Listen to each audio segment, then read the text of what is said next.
Hello and welcome to my show, Shuvra Deb with you, with me, your host, Shuvra Deb.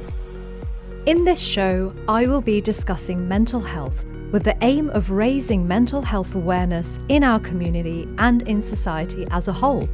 The genesis of the show is my own pivotal life-changing experience of being in a Category 5 hurricane back in 2017. That experience led me to suffer from post-traumatic stress disorder, or PTSD. I am hosting this show in order to let you know that you are not alone if something life-changing has happened to you from which you are struggling to heal. Shuvra Deb with you focuses on a range of topics relevant to mental health and to raising awareness of issues surrounding mental health. Hello everyone and welcome back to Shuvra Deb with you, where I help you to prioritise and look after your own mental health and that of those you love and care about. As you will know, and for those of you tuning in for the first time, my show is about raising awareness around the topic of mental health. I want us all to be living in a society where looking after our own mental health and the mental health of those we love and care about is no longer stigmatised, as is currently the case in society. I want us all to live in a world where we no longer make the distinction between mental and physical health, and where each and every aspect of our health is considered in an inclusive and holistic way. Whilst my show is about raising awareness around the issue of mental health, I do want to make it clear at the very outset that I'm not a mental health professional and I'm not a medically qualified doctor. If you need to seek professional help, then I wholeheartedly encourage you to do so, whether that's by reaching out to your family practitioner, calling the National Mental Health Helpline where you live, reaching out to a local mental health charity, or if you are feeling suicidal, please go to your nearest emergency department. Finally, please heed this trigger warning. I am going to be talking today about some heavy topics and describing some unpleasant situations. If you think you may be triggered by anything I say, please listen mindfully, take a break, or switch off if you need to. Only you know what is best for you, so please listen to yourself and do what you feel is right for you. Today, I am going to do a deep dive into a more serious mental health topic. I'm going to discuss in more detail than I have on any of my previous shows my experience of post-traumatic stress disorder, or PTSD. For those of you who have not tuned into my previous shows and who may not be aware, I was in Hurricane Irma in 2017 in the British Virgin Islands. I will talk about the experience of being in the BVI when Irma made landfall, about how and why this led me to develop PTSD, and about diagnosis and recovery from PTSD and other mental health issues. Hurricane Irma made landfall in the BVI on the 6th of September 2017. It was at the time, and remains to this day, one of the most powerful Atlantic hurricanes ever to make landfall. What that actually means in real life is that we were pummeled, and I mean pummeled, by winds that were coming at us at sustained speeds of 185 miles per hour. To give you an idea of what that actually means in real life, high-speed trains are capable of travelling at 185 miles per hour. That's the equivalent of nearly 300 kilometres per hour. We were pounded by those winds for around 12 hours. And then there were the gusts within the hurricane itself, or the mini tornadoes as I call them. These gusts were flying at us at up to 199 miles per hour, which is 350 kilometres per hour. That record of 199 miles per hour was the last known record before the wind recording devices themselves blew away.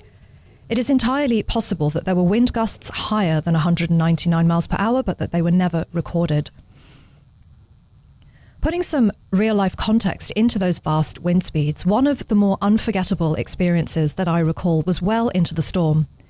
A hurricane has what is known as the first wall, where it spins in one direction whilst hopefully making a forward motion, passing over the land or the sea.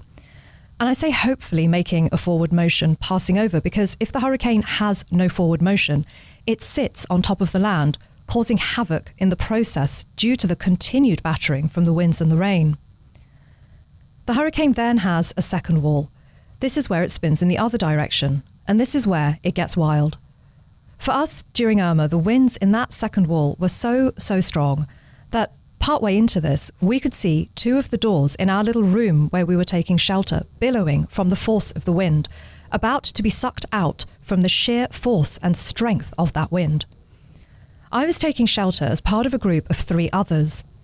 In those moments, the doors billowing and about to be pulled outwards, somehow it felt to me that instinctively we just knew within the group that if those doors were sucked out, which seemed likely at that stage, our entire little shelter would be compromised, with the very real risk that everything inside that shelter would be sucked out, including the 4 of us. In those moments, I had this awful feeling. I felt that the Grim Reaper was standing on the other side of that billowing door. I had a very, very real, unique, and terrifying feeling that we were almost certainly going to die. And that feeling of thinking that I was about to die gave rise to the strongest need, the absolute need to fight, the absolute need to survive. And in those moments, by some miracle, we were magically able to find rope that we didn't even know we had in our room and secure and hold those doors in place. So for me, those moments where it seemed to me that my untimely death was almost inevitable, imminent, that was one of the moments my brain went into the fight response, which is one of the common survival responses. In those survival situations, the brain's response will usually be either fight, flight, fawn, or freeze. The science behind this is that the part of the brain which identifies whether incoming information is relevant for survival and is called the amygdala. If the amygdala senses a threat, a potential collision with an oncoming vehicle, a person on the street who looks threatening, it sends an instant message to the brain. This is how Dr. Bessel van der Kolk, one of the world's leading experts on trauma and trauma recovery, in his excellent book, The Body Keeps the Score, describes it. Dr. van der Kolk goes on to say, the stress hormone system and the autonomic nervous system is recruited to orchestrate a whole body response. Once the danger is past, the body returns to its normal state fairly quickly. But, and this is the key in people with PTSD, when recovery is blocked, the body is triggered to defend itself, which makes people feel agitated and aroused. So in PTSD sufferers, that state of agitation or arousal remains in place because during a traumatic event, the brain goes into the fight or flight mode. And for a sufferer of PTSD, the brain gets stuck in fight or flight mode, or fawn or freeze. That response, that state of hypervigilance or even hypovigilance, which can become solidified in the brain, becomes the only way in which the PTSD sufferer knows how to respond to an event, no matter how benign that event might be. Dr. van der Kolk states, if the interpretation of threat by the amygdala is too intense and or the filtering system from the relevant areas of the brain are too weak, as often happens in PTSD, people lose control over automatic emergency responses like prolonged startle or aggressive outburst. So when suffering PTSD, the sufferer's reaction to many ordinary events may be horrifically out of hand by objective standards. For example, and this is just one example of how my reactions to ordinary and benign events took on a life force of their own. When staying in the hotel in Puerto Rico after we had evacuated BVI, and it was a big hotel, I got lost in that hotel trying to find another friend's room to go see her. I went round and round in circles for what felt to me like an interminable period of time. And as I kept circuiting the hotel environs, failing over and over and over again to find my friend's room, I felt a sense of anger, panic, overwhelming frustration rising up inside me. It was at that point that another friend, who had probably seen me going round and round in circles, approached me to ask if I was okay. And I reacted in the only way I then knew how. I totally flew off the handle, not at him, but at how confusing and silly the hotel was for being so big and having no signs, at least in my mind, for being so big and having no signs. Of course, if that was to happen now and I couldn't find my friend's room, and this is the kind of thing that still happens to me where sometimes I can't find my own hotel room, I go back to the elevator area and I look at the arrows signing towards the room numbers. Alternatively, I go back to reception and ask for directions. But in those moments, my traumatized and PTSD-ridden brain lacked the capacity to think clearly, couldn't rationalize, and therefore couldn't come up with a solution to not being able to find my friend's room. Instead, my emotions took over in their entirety, consumed me, and made me unable to function, until my other friend came to my aid and helped me to find the room. Turning now to look at how someone can come to be affected by PTSD, and not just in the context of experiencing a hurricane or other natural disaster.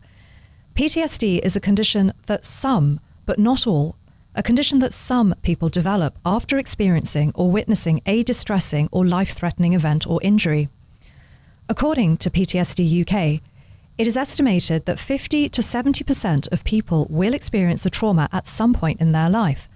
The majority of people exposed to traumatic events experience some short-term distress, but eventually their trauma fades to a memory, painful but not destructive. PTSD UK goes on to say about the UK population that around 20% of people who experience a trauma may go on to develop post-traumatic stress disorder. This equates to 10% of a population. This figure can vary widely between studies, populations, and communities researched. For example, the most recent study in the UK looking at prevalence of PTSD after the COVID-19 pandemic estimated the overall pooled estimate of PTSD prevalence to be 17.52%, double and almost triple than previous estimates. The statistics are slightly different elsewhere in the world. In the USA, the Sidran Institute reported in 2018 that of the people in the United States who experience a traumatic event, 20% will, not may, will develop PTSD.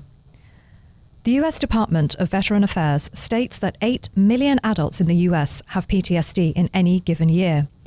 It also reports that PTSD affects twice as many women as it does men. The Harvard Medical School reports that the age category in which PTSD is the most prevalent is the 45 to 59-year-old bracket. So looking now at the symptoms of PTSD.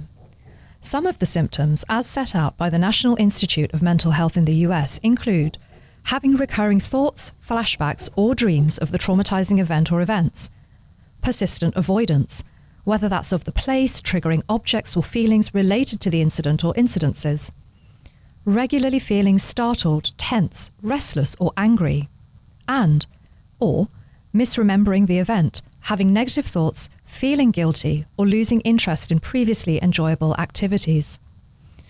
I can add to those symptoms from my own experiences. My symptoms of PTSD included almost all of those that I have just described. And in addition to those, I also found myself forgetting words when trying to hold a conversation or to describe something. For example, I was able to think in my head of a concept, but could not remember the word to describe this concept. In addition, I would find myself descending into a panic attack at a simple question from well-meaning friends and acquaintances asking about my hurricane experience. Those panic attacks came in the form of feeling helpless or having a sense of despair in the face of those seemingly innocuous questions. I would feel my chest tightening and then my throat closing up, making it impossible for me to swallow and then to speak. At times, I would feel lightheaded as if I may faint.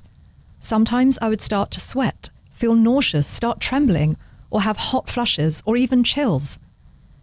And then the weirdest one of all was when I had a feeling of pins and needles inside my head, and then in parts of my body, usually down my arms.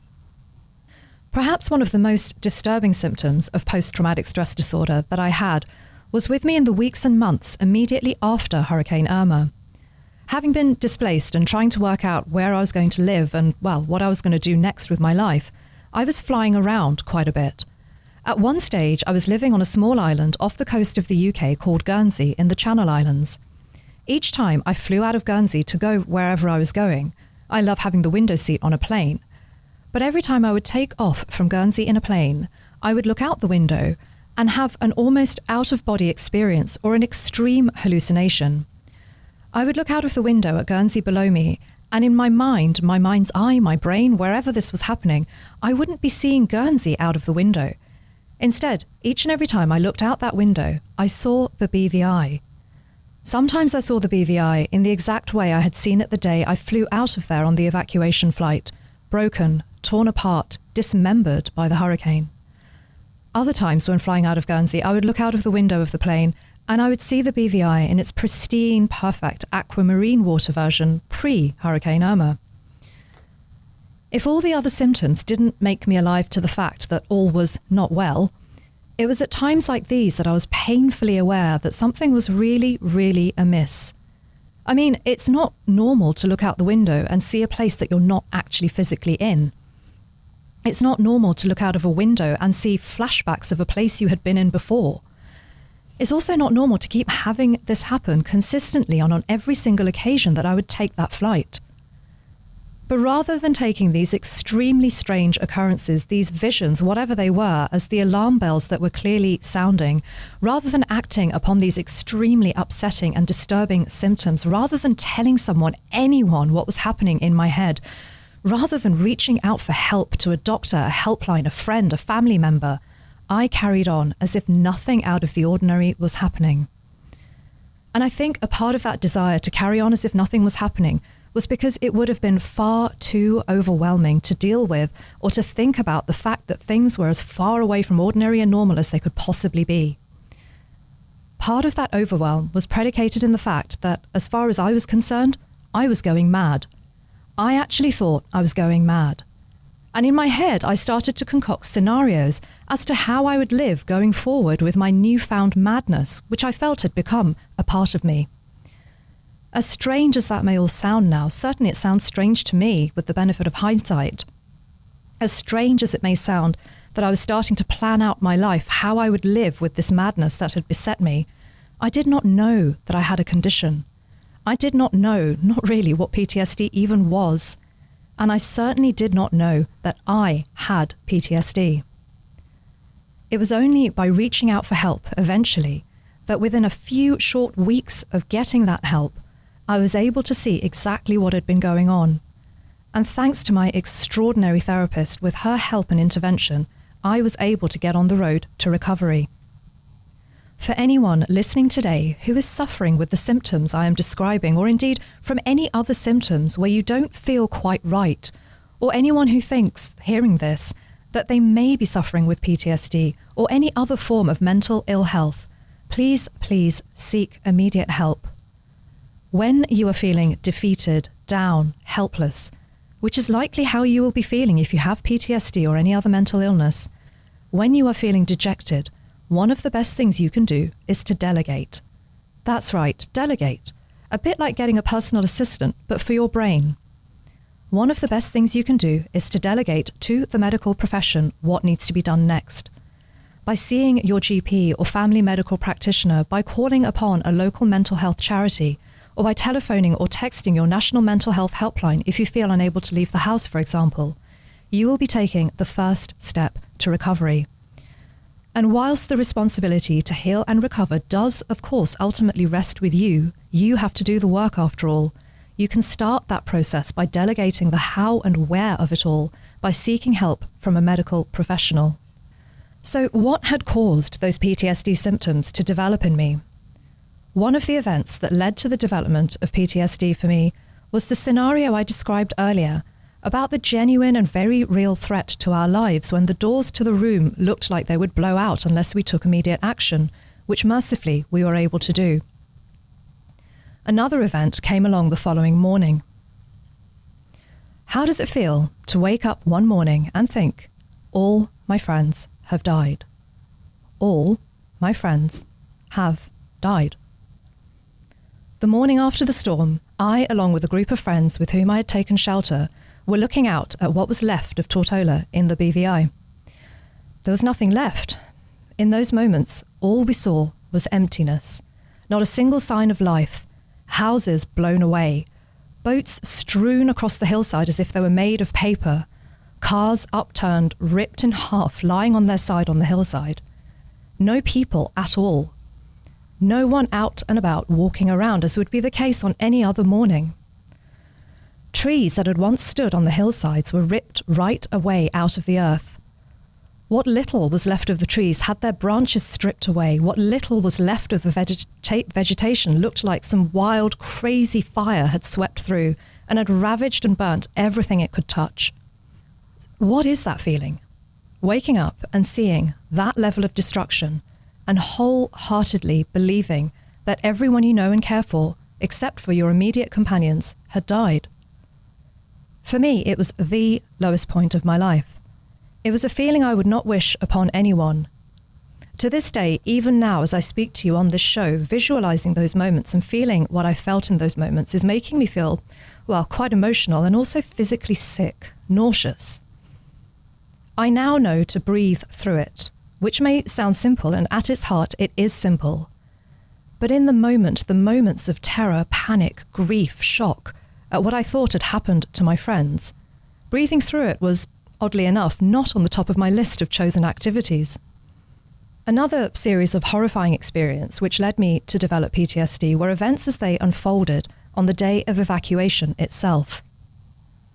The day started with me having to say goodbye to my beloved pet cats. The evacuation flights that had been arranged for us were unlikely to accept pets, we were told.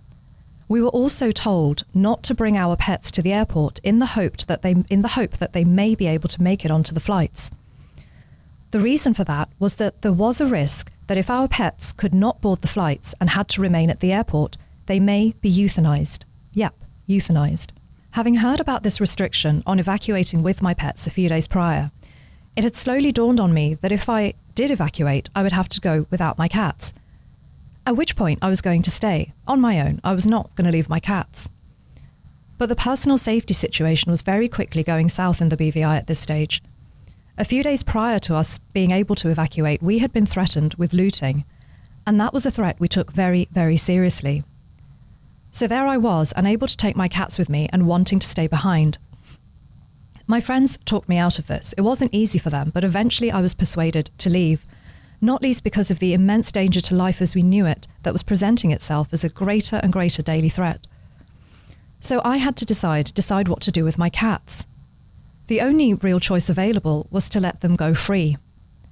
Having decided on that course of action, thankfully, as a result of some last-minute thinking and great fortune, that one of the people in our group was a vet who realised that he had the key to the vet's practice. On the day of evacuation, I was able to leave my cats inside the practice in the hope that someone with a rat problem would come looking for the cats to take home. And that's exactly what happened. My cats were taken to another of the islands, a smaller one, to be the island ratters, as they had a big rodent problem there after the hurricane. There were huge ups and downs after that, though, with me not knowing where one of my cats was for 3.5 months because she had got scared and run away. But happily, this ended well, and by Christmas of 2017, my cats and I were reunited. But going back to the day of evacuation, if everything else that had happened already during the hurricane wasn't traumatic enough, leaving my cats behind was the tipping point. Having just started the day with all of that, we made our way to the airport, which took the longest it has ever taken to get from Road Town on Tortola in the BVI to the airport. Residents had made heroic efforts to clear the roads, which is the only way that journey was made possible in the first place and at all. But in spite of those heroic efforts, what no one could do anything about at that stage was the fact that the roads were broken, the tarmac having been lifted off the roads by the sheer force of the winds and the pounding of the heavy rainfall, and quite possibly by the storm surge, which we mercifully didn't experience the effects of, being up on a steep hill as we were. In other places, the roads remained blocked in part, either because there was a huge boat lying on its side across the road, or because someone's house had taken flight and landed in the middle of the road.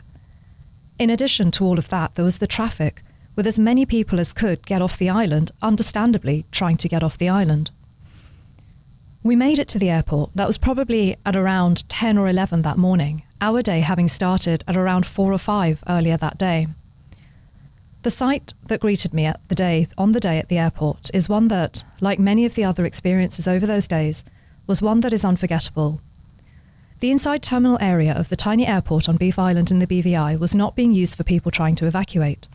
The British Royal Marines had set up camp in there in part. They needed somewhere to run logistics from, and perhaps that was what they were using the airport for, it being a sensible place to do that from. Either way, the even tinier outside space of the airport was where everyone was milling around, trying to form lines to get off the island, lines that nobody knew would necessarily go anywhere. And when I say everyone, there were hundreds of people in this small space, all desperately trying to get off the island. Layered on top of that was that this was the first time since the hurricane itself that I found myself in such a large group of people, all of whom who had suffered the same horrific experiences. The looks on people's faces were so telling of the indelible horrors they had themselves endured. Grown adults, men and women, other people I knew, sat on the floor, on the concrete floor of the external areas of the airport, with wide, tear-strewn eyes, barely blinking. Perhaps they were reliving in their minds what had happened to them. Perhaps they were in such utter shock and disbelief at what had happened to them that they were just blank. Some people were mute, unable to communicate, wildly staring out into the middle distance in front of them, unable to and therefore not responding to their family and friends when they spoke. Others were wailing and sobbing, saying things that were incomprehensible to those who were listening, perhaps even incomprehensible to those who were uttering the words, but just needing to get the wails, the sobs, the words out like a volcanic eruption that would not cease. Others were milling around, away from the immediate vicinity of the airport, chain-smoking cigarettes, with similar wide eyes of confusion, shock, grief, and sadness. And in the midst of all of this, the poor Marines had been tasked with maintaining order and helping us the best they could. Having been through what we had been through, the smallest act of kindness was causing me to burst into tears.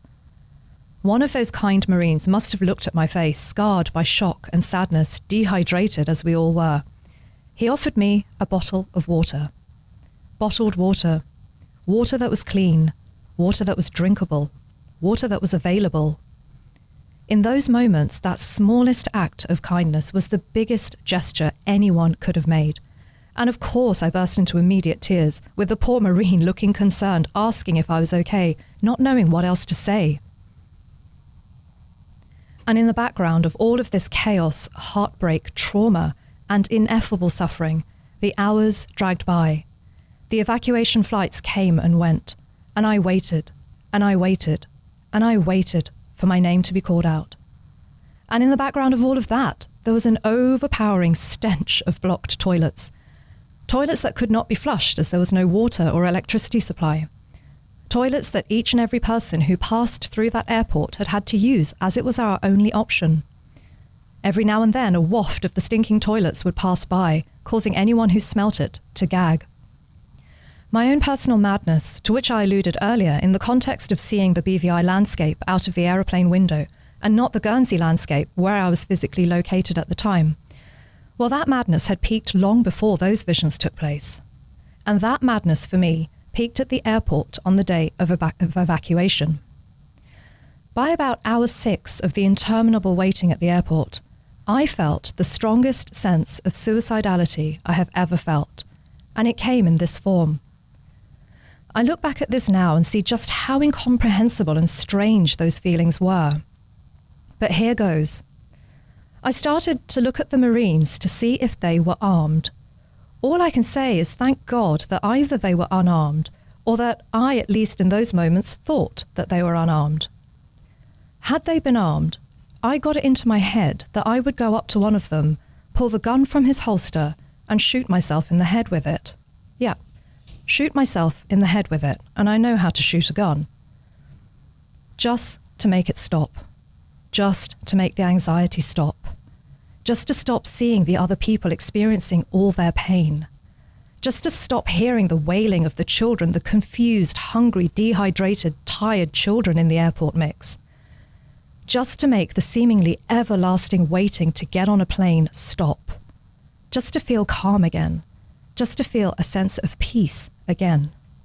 And in those moments, another Marine, perhaps seeing my wide, wild eyes, came over to me, once again offering me a small bottle of water, which I gladly accepted. But this second small bottle of water was more than a small act of kindness of the offer of a drink. The bottle of water was the symbol of me disengaging from my sense of suicidality. That offer of a bottle of water brought me back down to earth. That offer of the bottle of water from that second kind Marine reminded me that people cared about me, that we all cared about each other, that notwithstanding the seemingly impossible situation that we were in, that in spite of all of that, there was still hope. And that hope came in the form of the single British Royal Marine offering me a single small bottle of water. With PTSD, as with other mental and brain health conditions and issues, there are solutions and specific types of treatment that are available. In other words, there is hope. So, how does someone go about recovering from something like PTSD? And it doesn't have to be post-traumatic stress disorder. It can be depression, anxiety, and all other mental and brain health conditions. I've already referenced the need to reach out for help.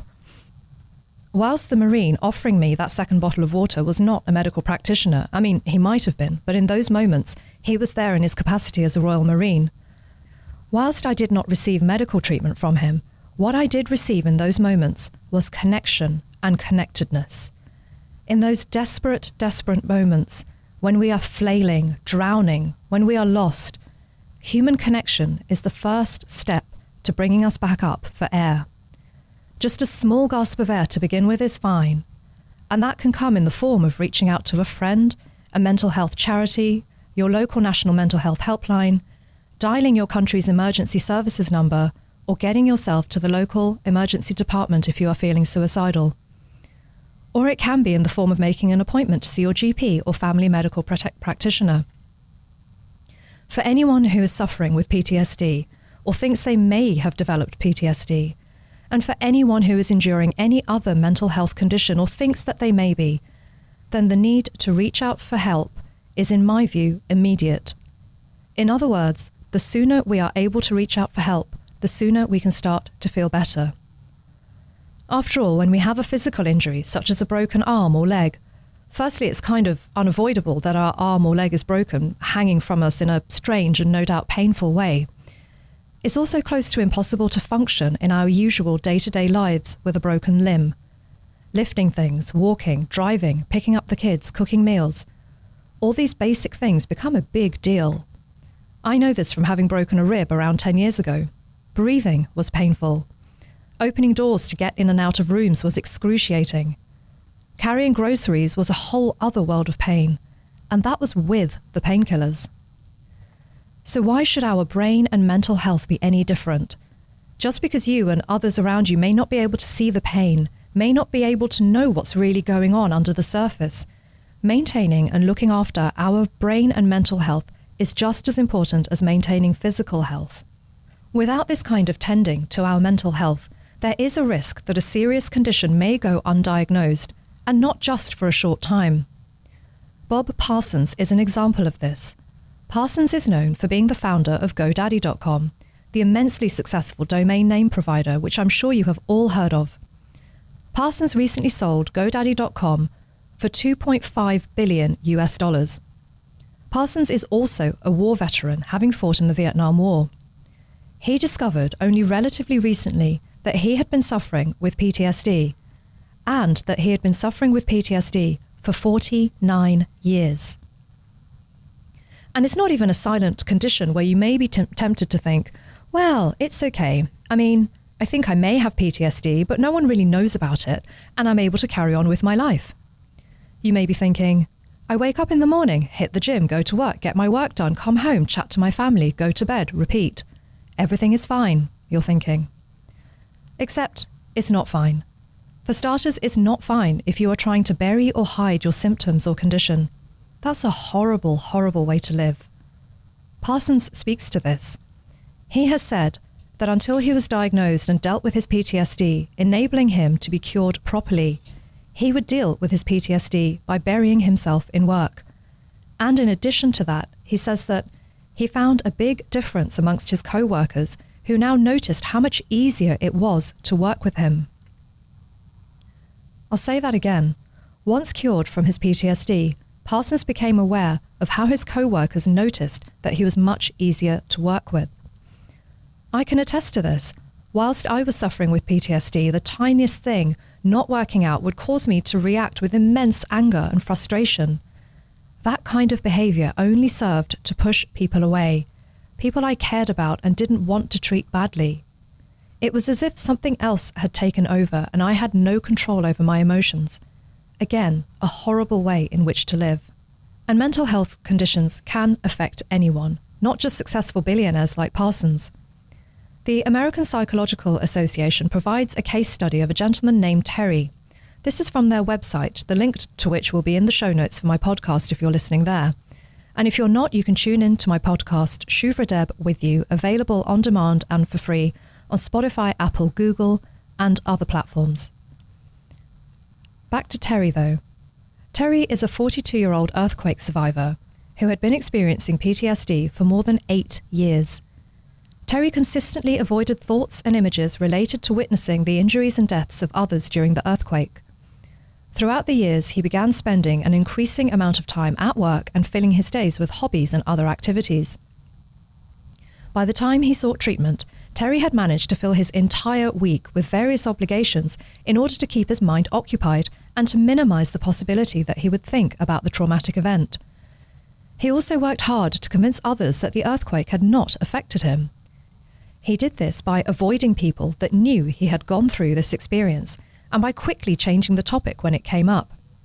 However, he found that whenever he had free time, he would have unwanted intrusive thoughts and images about the earthquake.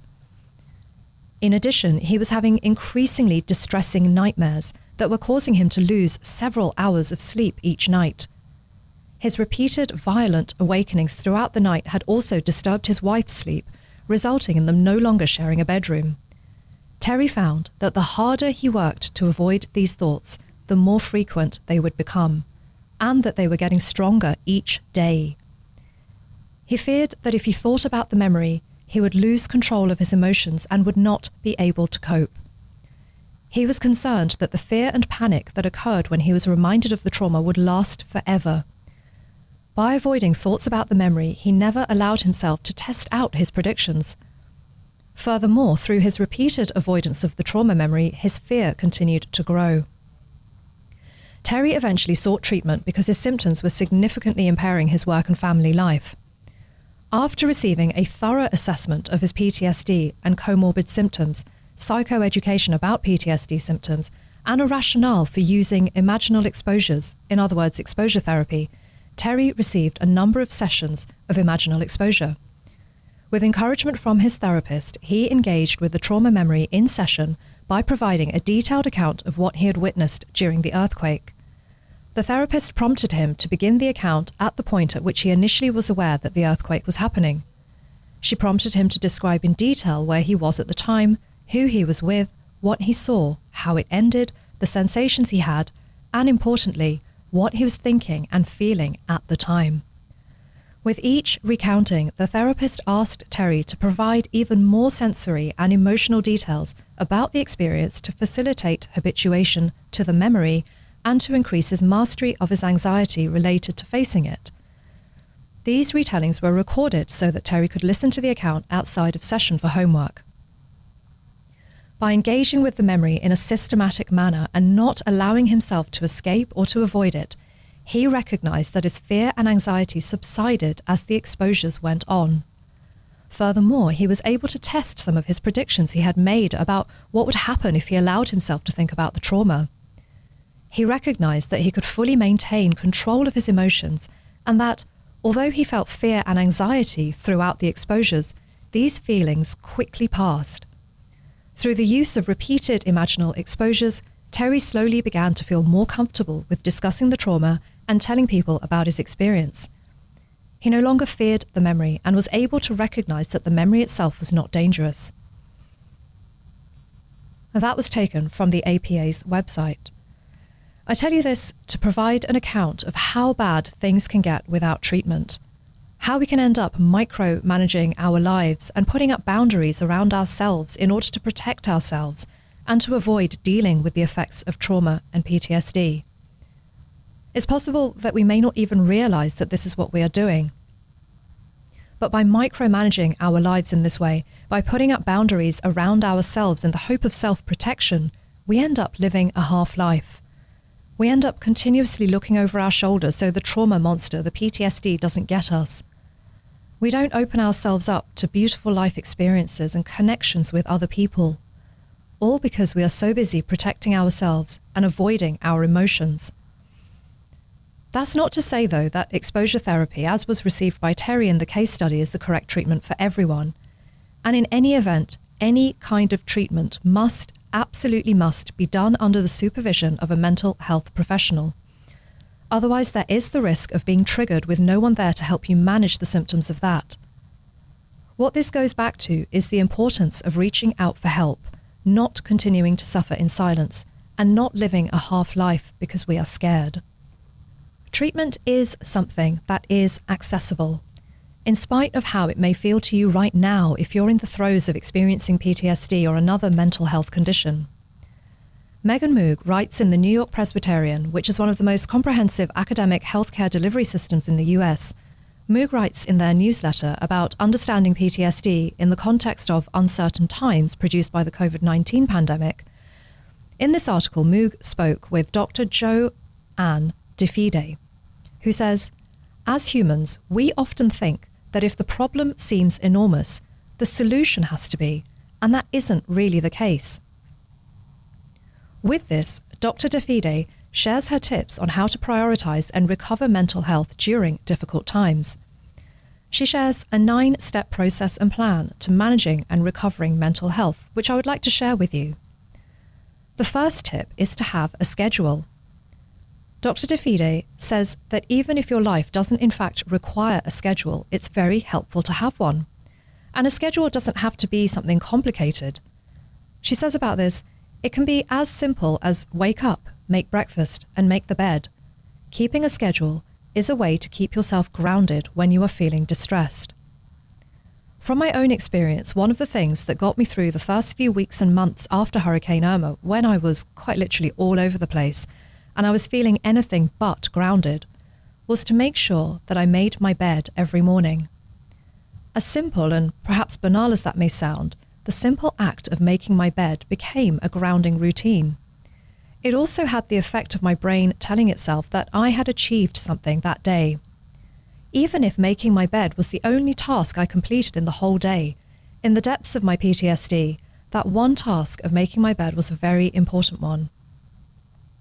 And for me, that all came about because of a speech I came across that had been given by Admiral William McRaven at the University of Texas commencement speech in 2014. In that speech, Admiral McRaven says that when you have made your bed, if by chance you have a miserable day, you will come home to a bed that is made, that you made. And a made bed gives you encouragement that tomorrow will be better. So if part of your routine includes making your bed, and I encourage it to be a part of your routine, you will feel grounded by having completed that task as one of your first tasks of the day. And as Admiral McRaven says, if you have a bad day, you will come home to a made bed, one that you made yourself, and it will be something that you can be proud of. The second tip that Dr. DeFide gives on how to prioritize and recover mental health during difficult times is to prioritize rest and diet. Of this, she says, if you don't need to be up at 7 a.m. to go to work, that's okay, but make sure to normalize getting up at a regular hour and going to bed at a regular hour. Whilst an extra dessert or a glass of wine is okay sometimes, avoid overindulging. And I can speak to the value of prioritizing rest and diet from personal experience. Even without the PTSD, having a routine as regards the time we wake up and the time we go to bed is a valuable tool for maintaining good mental and physical health. I wake up at 6 a.m. and I'm up to bed by 9 p.m. and asleep by 10. I do this most nights. And on the nights I don't do this, either because I've had an extra dessert, an extra glass of wine, or watched just one more episode of my favourite show, or I've been out late eating and drinking, I really feel it. The next day, I'm physically slightly more tired than I would like to be. I don't have as much mental energy as I know I am capable of having. And depending on how many nights in a row I have fallen out of my routine, the longer lasting effects of this can go on for days where I'm not quite functioning at my best on work productivity, unable to focus as well, not thinking as lucidly, and not performing as well in the gym. The third tip that Dr. DeFide has for maintaining groundedness in times of difficulty and as a way of recovering mental health, and I would say also maintaining mental health, is to exercise regularly. She says about regular exercise is one of the single best mental and physical things we can do for ourselves, because when you exercise, your brain is producing a lot of chemicals to relieve the stress and counteract that sympathetic nervous response. If you are not currently exercising, start simply by taking a walk around your block and build from there. The fourth piece of advice is to make social connections. Dr. DeFide says of this, whether you like to spend hours by yourself or you need lots of people around, taking time to have social interactions is important. There are challenges if you're still communicating with people over technology. She is saying this in the context of the pandemic, but always try to find ways to make those connections. I go back to what I was saying earlier about the post-Hurricane Irma evacuation scenario at the airport. That one moment of connection with the British Royal Marine offering me a bottle of water made a huge difference to me to disengage with immense feelings of overwhelm that I was having in those moments. The next tip for maintaining mental health offered by Dr. DeFide is to practice perseverance. Of this, she says, the biggest threat to changing your habits for good is becoming overwhelmed and giving up too easily. Set small, realistic goals so that you don't become frustrated. Try to make a plan and stick with it as best as you can. Don't be discouraged if it takes time to implement new habits. Persistence is key. I think the key in all of this is the part about not getting discouraged. If the new plans and habits you have set for yourself unravel a little from time to time, or even if they unravel a lot at times, it happens to everyone, and anyone who says it doesn't happen to them may not be taking the whole picture into account. If you are going through a tough time with your mental health, then that is all the more reason to be kinder to yourself and to give yourself grace if your routines, schedules, and plans don't go, well, according to plan. If, for example, you are not able to maintain any of the positive practices that you have put in place for yourself, that's completely okay. Know that tomorrow is a new day and an opportunity for a fresh start. And start small. Go back to just one of the smaller practices that you had for yourself. If you started to make your bed, then go back to doing only that as your regular practice that you ensure you do. And then maintain that one practice for 7 days. Then, slowly, add other practices back in. For example, you may have set yourself a regular bedtime, but you fell back into the older habits of staying up for that extra glass of wine or that extra episode of your favourite show, or to watch a film in its entirety in one sitting. That's okay too. Tomorrow, drink the one glass of wine slower, making it last longer. Turn the TV off as soon as the episode that you're watching finishes, before the next one loads and starts playing. And if you're in the middle of watching a film, set your alarm to the time you want to go up to bed and put the alarm on the other side of the room. As soon as the alarm goes off, switch off the TV, you can come back to the film the following day or after that. Get off the couch and walk over to your annoying alarm clock in order to switch it off, and then go up to bed. Along with practicing perseverance, Dr. DeFide advises us to embrace the power of positivity.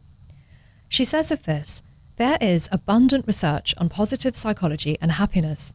Showing gratitude and optimism is not only nice to do, it's good for your health. When you do something nice for someone else, it not only makes them feel good, but it also makes you feel better too. I've spoken to you on earlier shows about positivity, abundance, and gratitude, and it's not just about doing nice things for others.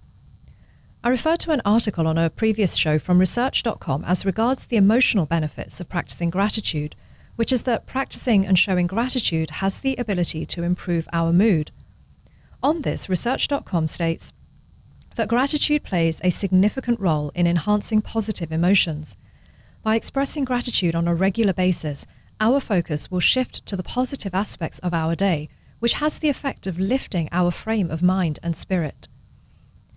It may sound simple, silly even, but how and what we think becomes our daily reality.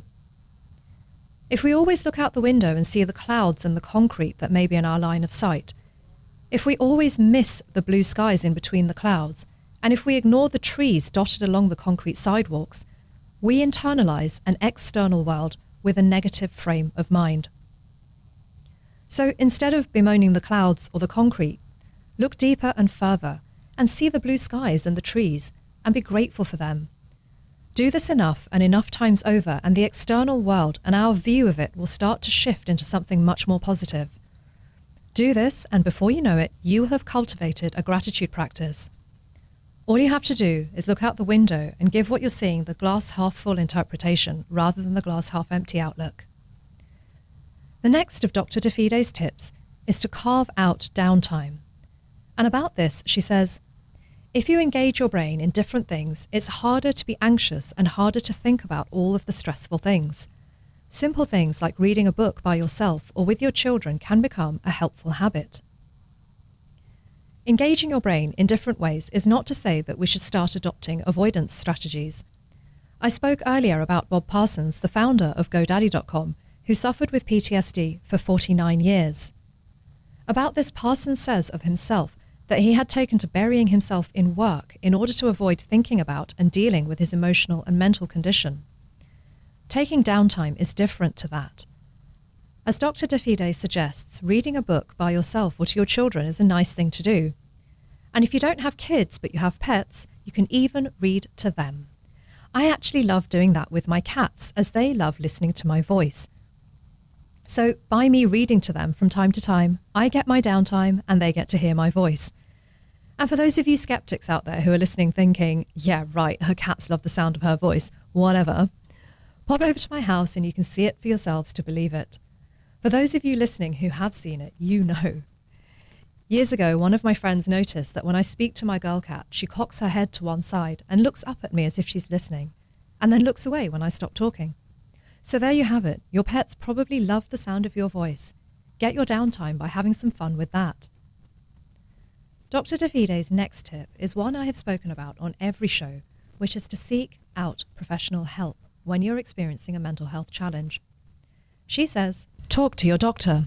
The concept of seeking help for your mental health may seem daunting, but if your doctor told you that you had high cholesterol, you would take the necessary steps to correct it. Think of your mental health in the same terms because it is essential. Don't discriminate against your brain. If you are feeling symptoms for a prolonged period of time, like difficulty sleeping, a hard time concentrating or irritability, talk to a healthcare provider. You can also take advantage of mental health and mindfulness apps, which can be accessed easily on a computer or smartphone and provide you with some relief. And that summarizes beautifully what I've always been saying to you. Dr. DeFide's final tip for dealing with mental health challenges is to practice acceptance. She says of this, give yourself a break. In the context of the pandemic, she says, consider where we are and what we have gone through as a society. As individuals, we can't create change overnight, but we can appreciate and accept where we are and what we do have. Many people are not exactly where they want to be in life, and the world isn't always what we want it to be. It's easier said than done, but accepting that you're not going to feel good every day is an important part of living. And this applies not just in the context of the post-COVID-19 fallout. The need to accept certain situations that we can't change is key in being able to unblock energies and to move forward. One of the ways in which we can start to accept something that we cannot change is to focus on what we have control over. For example, our perspective is something over which we have control. We can try viewing the difficult situation as a stepping stone to something else, something better. I have spoken to you today about my very personal experiences of Hurricane Irma and some of the situations and scenarios that led me to develop PTSD. Not everyone who experiences or witnesses a traumatic event will go on to have PTSD, but around 20% of these people may go on to develop PTSD. With this relatively small number, some of you may be thinking that this information is irrelevant to you, or is irrelevant if you're not living in hurricane belts or other natural disaster areas. Two things arise from this. More and more of the global population will likely be affected by natural disasters as the years go on, with stronger and more intense weather events, and if not natural disasters, more and more people in the world will likely be affected by extreme weather, sometimes occurring in places where previously they would not have, at times of years they would not have. For example, only in January of this year, 2023, California experienced rainfall that is being described as unprecedented, which led to severe flooding, landslides, and large-scale evacuations of residents. Even more recently, the Midwest and the South in the US experienced a string of severe tornadoes. The Storm Prediction Center in the US reported that there were 168 preliminary reports of tornadoes, most of them in the south. With all of this going on, what is likely is a rise in the number of refugees and those in need of help further to an event of extreme weather. That has an impact on the entirety of society, not just those directly affected. How will you speak to a survivor of a natural disaster? How will you help someone in the immediacy when they have left their home, all of their possessions, and possibly family members and pets? Because you may meet these people. I certainly met a whole host of different people in the immediacy of the storm in different countries, ranging from Puerto Rico to Spain, to the UK, to the Channel Islands, to Bermuda, and to the US, all in the space of less than 12 months post-Irma. Many of these people were people I would not have met otherwise, because I would not physically have been there. Some of these people had an opinion on my experience. Having heard some of my stories and accounts of how these experiences affected me, my advice to you, when you meet someone who you know has experienced a trauma, is not to have an opinion on their pain and suffering, because that's not your place. Unless you're a qualified medical professional being paid to have an opinion, just don't. Instead, put yourself in their position. How would you feel if these things had happened to you? Be compassionate, and that will be the biggest help to them.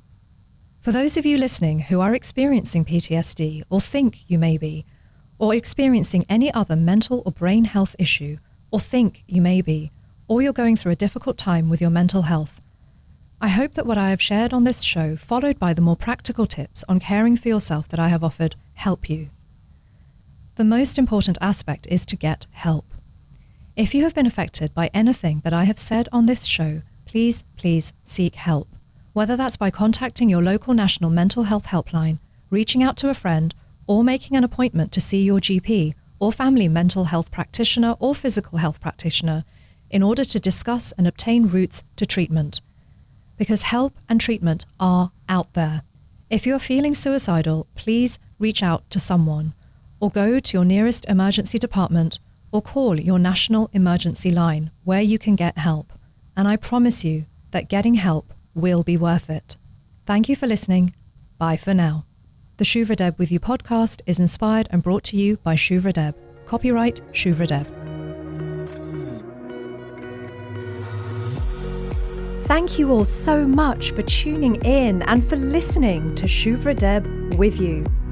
And please do tune in every Thursday at 2 p.m. on Bobo FM 89.1 for more topics related to and relevant to mental health. If any of you would like to reach out to me directly about any of the issues I've discussed, please do email me at shuvradeb82@gmail.com. That's spelt SHUVRADEB,